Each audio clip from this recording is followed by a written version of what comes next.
성경 말씀 열왕기하 23장 24절부터 27절 말씀을 같이 읽겠습니다. 요시야가 시작. 요시야가 또 유다 땅과 예루살렘에 보이는 신적 공자와 전쟁과 드라곤과 우상과 모든 가증한 것을 다 같이 적었으니 이는 대제사장 hilki야가 여호와의 성전에서 발견한 책에 기록된 율법의 말씀을 이루려 하니라.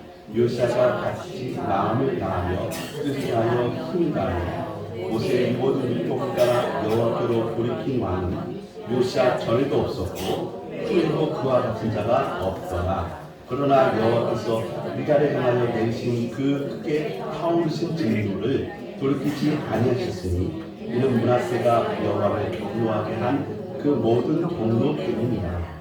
여호와께서 이르시되 내가 이스라엘을 물리친 자 같이 유다도 내 앞에서 물리치며 내가 택한 이 예루살렘과 내 이름을 거기에 두리라 한 이 성전을 버리라 하셨더라. 아멘. 오늘 말씀의 제목은 전무후무한 인물이라는 말씀의 제목입니다. 앞에도 없고 뒤에도 없고 이런 사람이 없다 할 때 전무후무하다 이런 사자성어를 쓰지 않습니까? 이런 사람이 성경에 세 사람 정도 등장합니다. 전무후무한 사람. 이 세 사람 이야기를 하면서 이 세 사람보다 훨씬 더 위대한 분을 소개하려고 합니다. 첫 번째 소개할 전무후무한 사람은 솔로몬이라는 분입니다. 솔로몬은 하나님께 지혜를 구한 왕이다. 그 지혜를 받아서 그 지혜로움이 앞에도 이런 지혜로운 사람이 없고 뒤에도 이런 지혜로운 사람이 없을 만큼 성경에 기록된 대로 가장 큰 지혜를 받았던 사람입니다.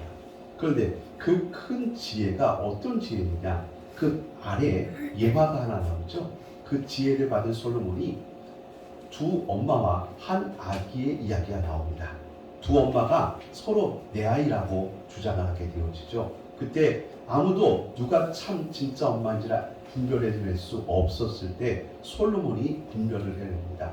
그걸 성경은 듣는 마음이라고 얘기합니다. 그 지혜를 듣는 마음이라고 합니다. 뭘 들었습니까? 뭘 들었습니까? 가슴 속에서 나오는 어미의 말을 들었다는 겁니다. 이건 제가 쉽게 그 지혜를 사랑이라고 표현했습니다. 사랑하면 보이고 들립니다. 아무리 쌍둥이가 똑같아 보여도, 그래서 세상 모든 사람들은 쌍둥이를 분별 못해도 엄마는 정확하게 분별합니다. 사랑하기 때문에 그렇습니다. 사랑하면 분별력이 생기고 그 사랑이 듣는 마음이고 지혜였던 것입니다. 그래서 솔로몬이 받은 지혜가 전무후무한 지혜고 인물이었습니다. 그런데 솔로몬도 사람이었습니다. 그 솔로몬 때에 참 안타까운 일들이 여러 가지가 발생되었습니다. 그렇게 큰 지혜를 받았는데 앞에도 솔로몬처럼 지혜로운 사람이 없었고 솔로몬 뒤에도 그와 같은 사람이 없었는데 솔로몬 때에 나라가 위기를 맞습니다. 그의 많은 재물과 화려함과 명성이 오히려 솔로몬을 무너뜨리는 일을 하게 되었습니다. 그래서 그 다음 왕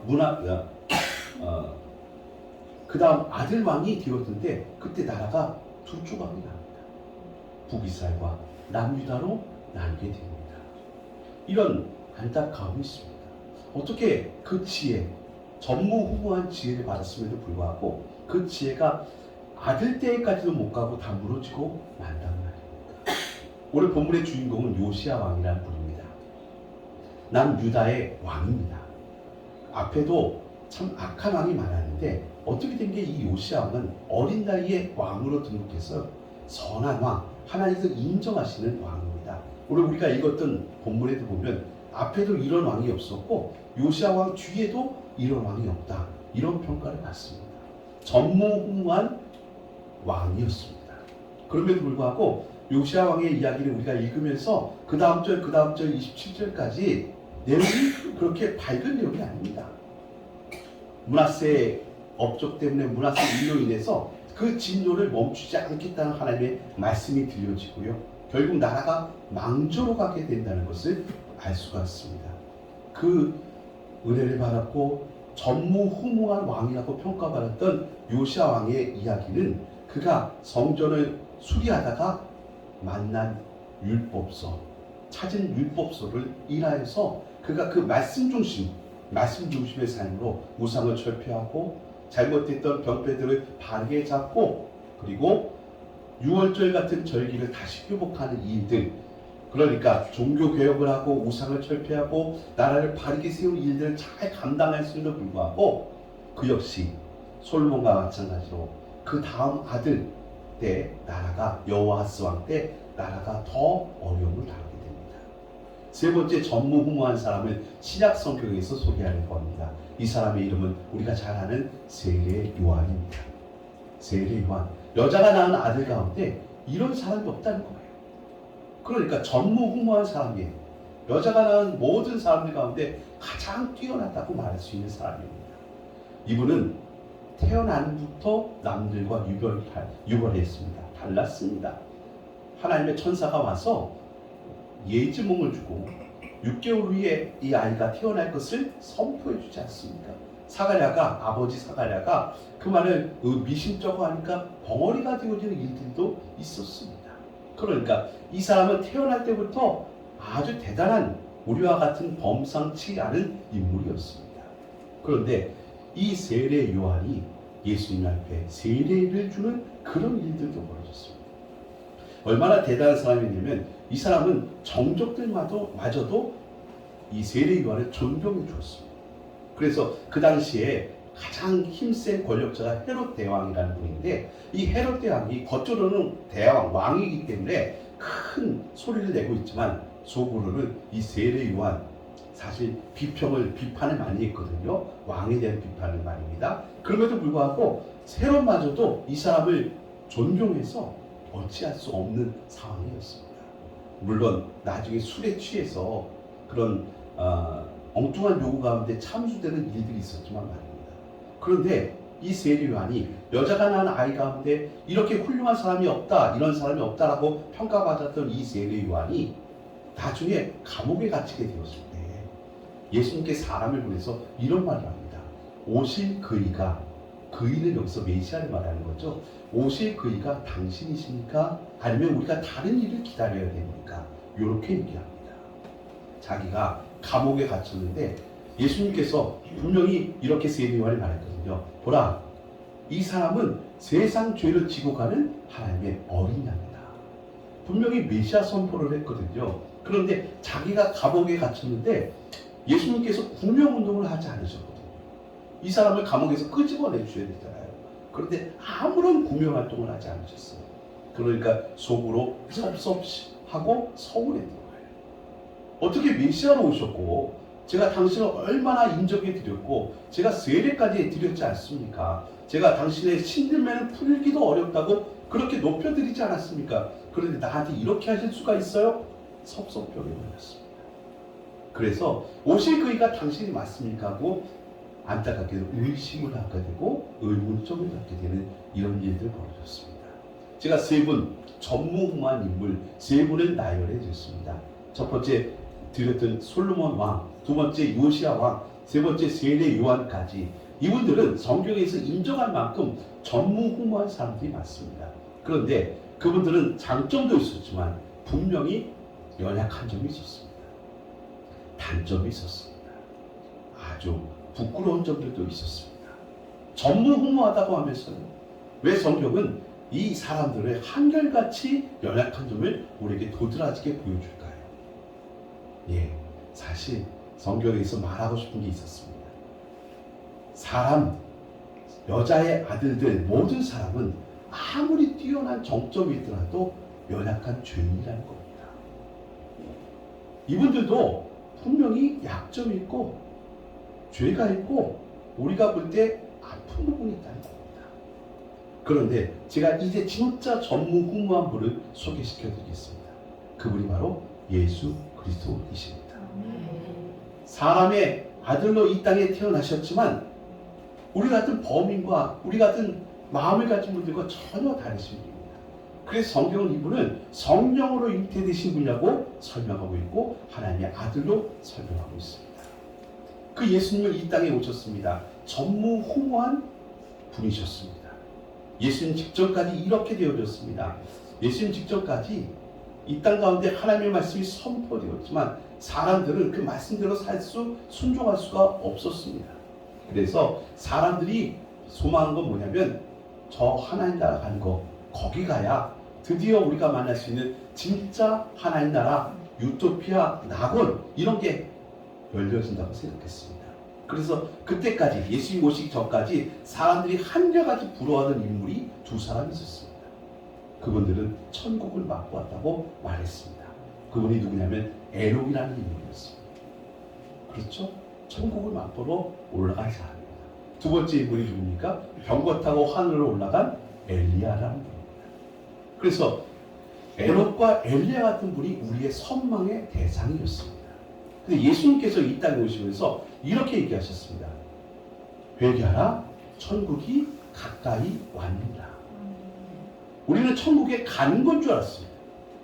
이 땅에서는 천국이 없고, 왜? 아무리 사람이 전무후무한 인물이라 할지라도 그렇게 연약함이 있고 죄가 있기 때문에 이 땅에서는 죄가 없는 천국이 이루어질 수 없다고 생각했습니다. 그래서 천국을 맛보려면 하늘로 가야 된다. 그런데 놀랍게도 에녹과 그리고 엘리야 같은 분들은 죽지 않고 죽음을 보지 않고 천국에 갔으니까 그분들이 선망의 대상이었습니다.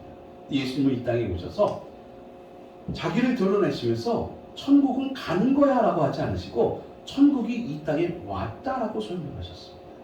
왔다. 그 증거가 뭐냐면 변화산 이야기입니다. 여러분 변화산 이야기 아시죠? 그 변화산이 어디 있습니까? 저 하늘에 있습니까? 지구에 있습니까? 네, 워낙 엉뚱한 질문에 대답을 안 하시잖아요. 예, 우리 변화산은 하늘에 있는 산이 아니라 지구에 있는 산입니다. 그렇죠? 이스라엘 어딘가에 있는 산입니다. 근데 그 변화산에 누가 나타나시냐면 변형 대신 하늘의 옷을 입으신 예수님과 엘리야와 모세가 나타났습니다. 분명히 지역은 산은 이 지구에 이 세상에 있는 산인데 이곳에 하늘의 옷을 입으신 세 분이 나타나신 것입니다. 베드로가 얼마나 그 장면이 황홀했든지 황홀에 빠져서 황홀경이죠. 황홀경에 빠져서 이렇게 얘기합니다. 여기가 좋습니다. 우리 여기서 삽시다. 천국이라는 얘기입니다. 여기가 천국입니다. 여기서 우리 삽시다. 여기서 살았으면 좋겠습니다. 제가 초막을 지어드릴게요. 이렇게 얘기할 정도였으니까 말입니다. 하나님 나라가 이 땅 가운데 이루어진 것이 바로 전무후무한 인물 예수님 때부터 시작된 것입니다. 그래서 우리의 소망이 이렇게 생겼습니다. 이 땅에서 천국을 맛보고 이루며 확장하며 살고 또 내가 죽어서는 천국을 가는 것, 이렇게 우리가 구원을 이해하게 되었습니다. 그리고 여러분과 저는 이제 이 땅에서 천국을 누리고 살 수 있는 하나님의 자녀되는 권세를 받았습니다. 네, 이 권세를 받은 사람들이 신분이 바뀌었다 이렇게 말씀드리고 싶은데, 신분이 바뀐 사람들이 도대체 어떻게 살고 있습니까? 신분에 걸맞는 삶을 살고 있습니까? 여러분은 이제 죄악의 노예가 아니라 하나님 나라의 왕자 공주잖아요. 그렇게 살아가고 계십니까? 제가 기회가 있어서 태국에 다녀왔습니다. 몇 년 전 이야기입니다. 태국 가면 지금 기억에 남는 건 무지하게 더웠다, 이거밖에 기억 안 남습니다. 그 에어컨 달린 버스에서 가이드가 태국 왕궁을 소개시켜 주는 겁니다. 그러니까 거기가 철저한 왕정체제입니다. 아시다시피 지금 라마 10세가 통치하고 있습니다. 근데 이 라마 10세가 아주 엉뚱한 왕입니다. 이분이 영국 유학파인데, 이분이 지금 선왕이 돌아가시고 자기가 왕이 등극하자마자 무슨 일을 했냐면 푸들 자기 애완견이 있습니다. 그 애완견이 죽었어요. 물론 이 애완견 생일잔치를 3박 4일 한 것도 유명합니다. 그런데 이 애완견 푸들이 죽으니까 거기를 불교 나라잖아요. 불교식으로 5일장을 치러줬습니다. 그리고 그에게 훈장을 수여했는데 육군 대장이라는 훈장을 수여했습니다. 아주 재밌는 사람입니다. 근데 이분이 영국 유학 생활을 하면서 왔다 갔다 지금 살고 있는 겁니다. 태국의 왕국에도 살고 영국에도 살고, 어디가 더 살기 좋겠어요? 왜? 태국 왕국에 있으면요, 왕이요 함부로 할 수가 없어요. 격식에 맞춰서 그렇게 왕처럼 행동하고 왕처럼 살아야 되잖아요. 그거 짜증나거든요. 그러니까 영국 가면 자유롭게 살 수 있는 거예요. 한번 신문에 기사가 났습니다. 크롭티를 입고 백화점을 활보하는 사진. 여러분 웃으신 이유를 압니다. 크롭티를 뭔지 모르시기 때문에. 크롭티가 뭐냐? 우리 흔히 이렇게 얘기해요. 배꼽티. 여자분들이 여름철에 그 배꼽 드러나는 그 민망한 옷을 입잖아요. 이 왕이 자기 왕비도 크롭티를 입고 왕도 크롭티를 입고 백화점을 활보하며 쇼핑하는 게 신문에 나고 태국 신문에 나고 그래서 태국이 난리가 나고 뒤집어졌어요. 뭔 얘기를 하고 싶은 거냐? 신분에 맞는 삶을 살아야 돼요. 왕이라는 신분을 갖고 있는 사람이 왕처럼 행동하지 않냐고 왕의 자세를 갖지 않으니까 민망하고 망측하더라고요. 우리가 하나님의 백성이잖아요. 하나님 나라 백성들이 이 땅에서 천국을 맛보며 천국을 이루어가며 살아가는 것인데 예수님의 선포 가운데 이렇게 말씀하셨습니다. 이미 천국은 우리 가운데 왔다. 그러면 여기서 우리의 사명은 천국을 맛보는 겁니다. 천국을 누리며 살아가는 겁니다. 그런데 천국을 맛보고 누리며 살고 있느냐 이 부분에 있어서 걸림이 되는 것입니다.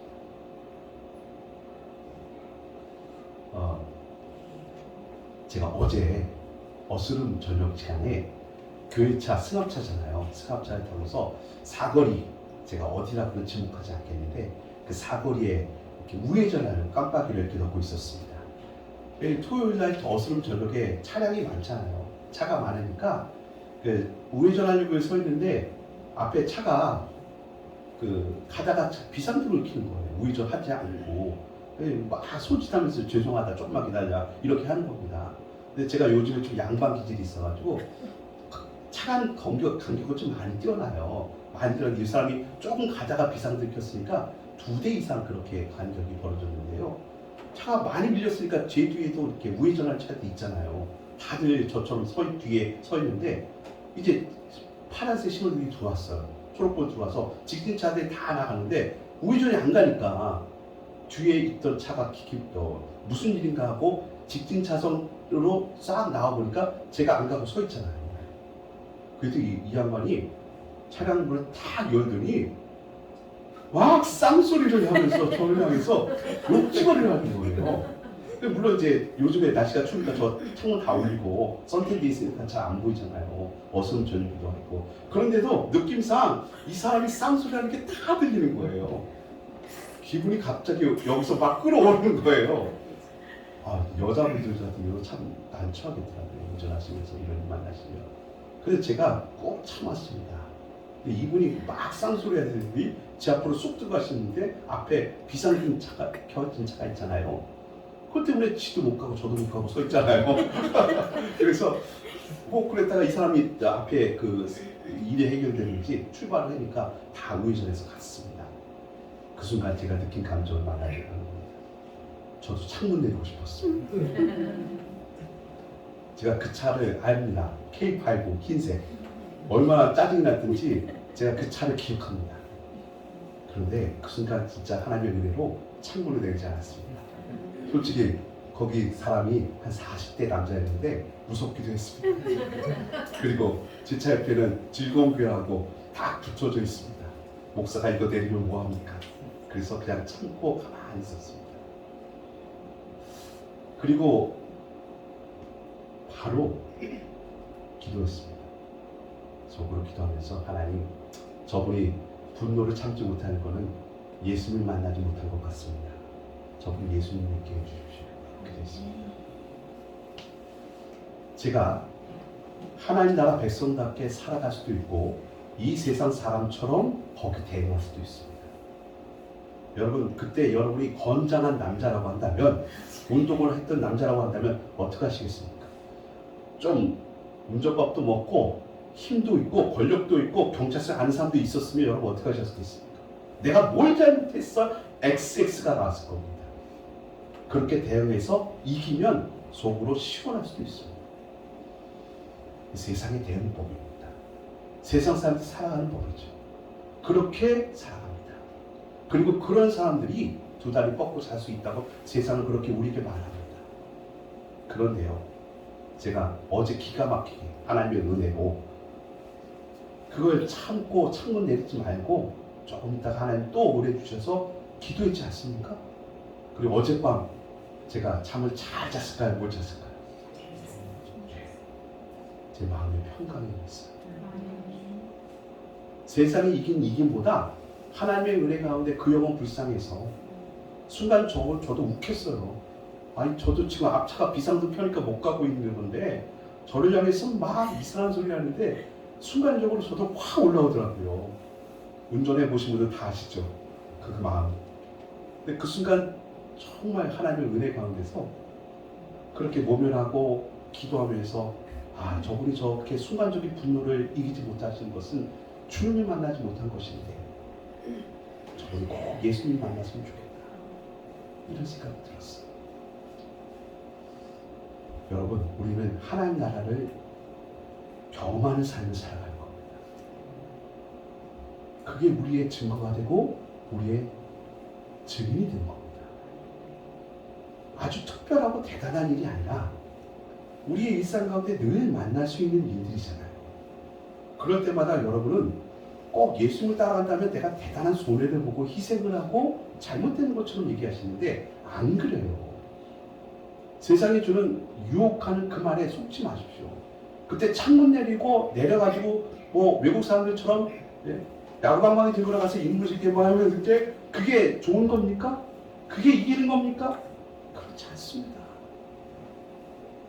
그게 아니라 오히려 분노라는 감정도 이 사망의 그늘에 있는 죄악의 모습들인데 저분이 저렇게 되는 건 사실 그거 죄의 문제입니다. 예수님 만나야 되는 문제 아니겠습니까? 우리도 그런 문제로 씨름하며 살아가지만 내가 인생 가운데 그런 문제를 하나씩 말씀으로 바뀌어갈 때 우리가 이 땅 가운데 천국을 맛보면서 사는 것입니다. 이게 진짜 행복하고 복된 길입니다. 세상은 이 길을 알지 못합니다. 세상은 이 방법을 모릅니다. 그래서 세상은 자기 힘을 기르고 사람들 인맥을 구성해서 누가 날 공격해도 맞대응할 수 있고 이겨낼 수 있는 것 그 사람이 최고 성공한 인생이라고 우리에게 그렇게 유혹하는 겁니다. 그 말이 맞습니까? 그래서 그 사람을 넘어뜨렸다고 치고 그 사람을 거기서 의학 찔렸다고 칩시다. 그게 행복하겠습니까? 아니잖아요. 우리 스스로 하나님 나라를 이루면서 살아가는 거고 그 가운데서 하나님 나라를 누리면서 살아갈 때 그때 우리 옆에 있는 분에게 야 그렇게 해서 창문 내리는 것이 이기는 건 아닌 것 같잖아요. 그때 한번 생각을 달리 해봐. 그 사람 불쌍해 보일 수 있어. 저 순간의 분노 뭐 솔직히 그게 1분, 2분, 3분, 5분 됩니까? 1분 이내예요. 얼마 안 되는 시간이거든요. 그 얼마 안 되는 시간 때문에 그렇게 나이도 한참 어린 것이 그렇게 하면 제가 저도 순간적으로 그렇겠습니다. 저는 자랑하는 게 아니고요. 저도 이게 우리 교회 차 아니고 제 개인 차였으면 내렸을지도 모르겠습니다. 하나님의 은혜였습니다. 오늘 설교는 어려운 설교 아니죠. 전무후무한 인생이 되자고 세상 우리에게 주목들 하고 선동합니다. 여러분과 제가 전무후무한 인생이 되자, 대한민국이 전무후무한 나라가 되자, 세상에서 최고가 되자 얘기하는데 저도 똑같은 말씀을 드리겠습니다. 그런데 우리 인간은 연약하였어요. 아무리 성경에서 전무후무한 인물, 솔로몬 같은 인물, 요시아 왕 같은 인물, 세례 요한 같은 인물도 있지만 그분들이 다 완벽하지 않더라는 거예요. 그런데 이 말씀을 준비하면서 왜 성경에 이 사람들은 앞에도 없었고 뒤에도 없었다는 말을 딱 붙였을까? 진짜 전무후무한 예수님을 우리에게 알려주기 위한 것이었어요. 그래서 그 예수님을 영접하는 우리들이 그 말씀 그대로 죽어서 천국 가는 게 소망이었던 이 세상 사람들에게 이 땅 살면서도 하나님 나라를 만지고 누리고 경험하면서 참복을 누릴 수 있는 권한을 자녀인 우리들에게 성도들에게 주셨다는 겁니다. 하나님 나라를 누리십시오. 얼마든지 이 세상 사람들이 말하는 그 서열이 순위가 아니고 그 재산 많고 적음도 아니고요. 건강의 유무도 아니고요. 여러분 있는 위치에서 얼마든지 천국을 누리며 사실 수 있습니다.